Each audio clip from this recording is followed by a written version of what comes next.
Greetings, sisters.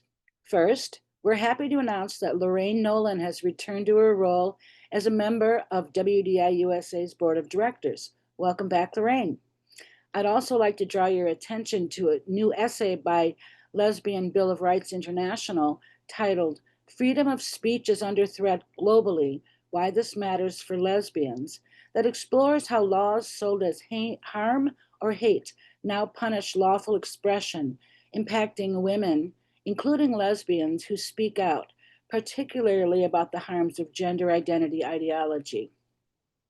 A few weeks ago, I mentioned that Elizabeth, our state contact for Minnesota, had joined other key prison single sex advocates for a demonstration outside Shakopee Women's Correctional Facility in support of former Shakopee inmate Jamie Ali and in opposition to Minnesota Department of Correction policy allowing men to be housed with vulnerable females.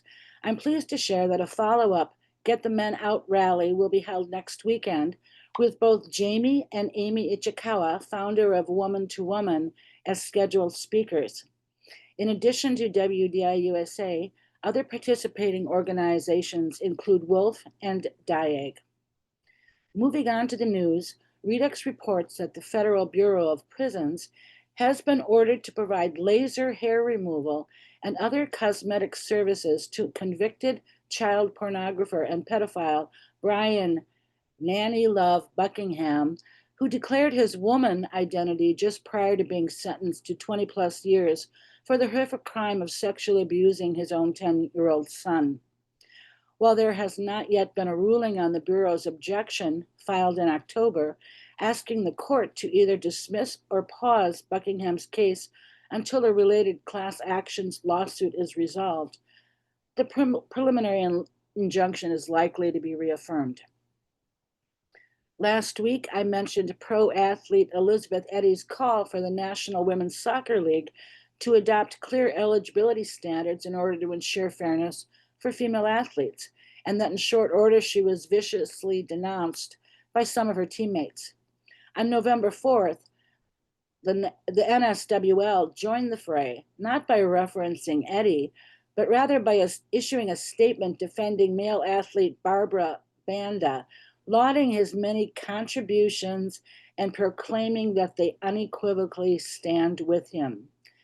Banda, the highest paid player in the league with earnings over $500,000 a year, was banned from the 2022 Women's Africa Cup of Nations due to failed gender eligibility tests and high testosterone levels, clearly indicating that he is male, likely with a DSD, and in 2024, he joined the NWSL Orlando Pride team for a $740,000 transfer fee, as documented by Jennifer Say.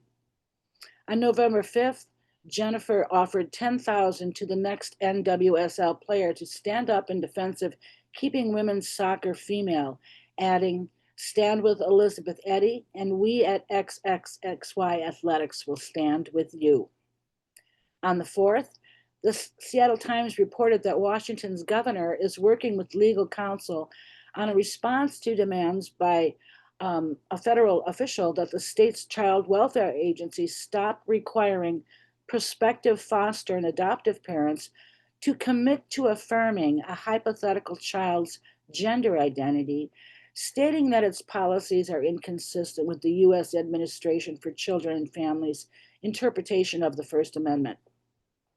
Closer to home for me, Wisconsin Senate Bill 405, which establishes a civil cause of action for young adults who receive sex modification treatments as minors, to sue their doctors for any physical, psychological, emotional, or physiological injury resulting from the procedures, had its first public hearing on Wednesday. Next, I'd like to give a brief rundown of a few legal matters. On the 4th, the First Circuit Court of Appeals heard oral arguments in Fellers versus Kelly. As Kara explains, at issue in the case is whether parents of female athletes have a First Amendment right to wear wristbands bearing XX on them at school athletic events, and whether it was constitutional for school officials to eject such parents from a game and ban them from school grounds. In a full court decision issued on Thursday, the Sixth Circuit Court of Appeals ruled that students have a First Amendment right to use correct sex pronouns if they so choose.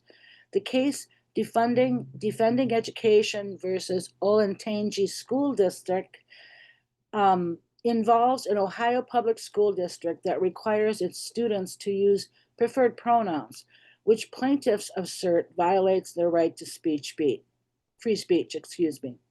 The ruling blocks the district policy barring sex-based pronouns as litigation proceeds. As an additional bonus, attorney Glenna Goldis says the court's characterization of gender-critical viewpoints is pretty good.